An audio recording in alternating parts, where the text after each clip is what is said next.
Bonjour Zerator, bonjour The Event. Je ne peux pas être avec vous aujourd'hui parce que je suis au G20 à Rome. Les dons seront cette année fléchés vers Action contre la faim. Donc j'invite le maximum de Françaises, de Français, d'Européens, mais aussi tous vos soutiens à travers le monde à donner pour Action contre la faim et pour lutter contre justement ce fléau. On est en crise humanitaire en France aujourd'hui. Imaginer l'aide alimentaire comme étant une fin en soi et une solution pour lutter contre la pauvreté, c'est une hérésie. Ça veut dire qu'on prend acte définitivement qu'en France, il y a des millions de gens qui meurent de faim. La France se mobilise sur ce sujet, vous le savez. Les Français font moins de dons, en tout cas les Français les plus riches. Pourquoi ? Eh bien parce que c'est la conséquence de la suppression de l'ISF. Vous savez parce qu'il est défiscalisé. Eh oui, exactement. Mais on sait d'ores et déjà que ça a un impact dramatique pour les associations et pour les organisations caritatives. Vous ajoutez à cela la hausse du taux de la CSG et ça explique que le montant moyen des dons est tombé, donc pour les ménages les plus riches, encore une fois, à 1 973 € par an contre 2 535 € en 2017.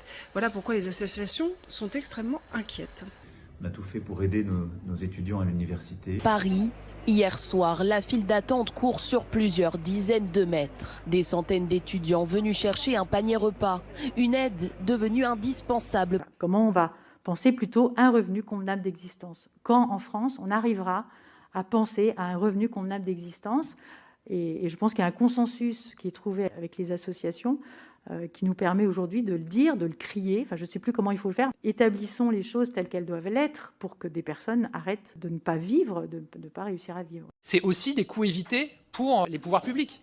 On a trop tendance à ne pas le regarder, à ne pas le dire. On prend acte définitivement qu'en France, il y a des millions de gens qui meurent de faim, qui sont obligés de se battre pour véritablement se nourrir ou nourrir sa famille. On prend un exemple, les Restos du Cœur. Restos du Cœur, 70 000 bénévoles réguliers. Si c'était des permanents payés au SMIC par l'État, ça serait plus de 200 millions d'euros par an.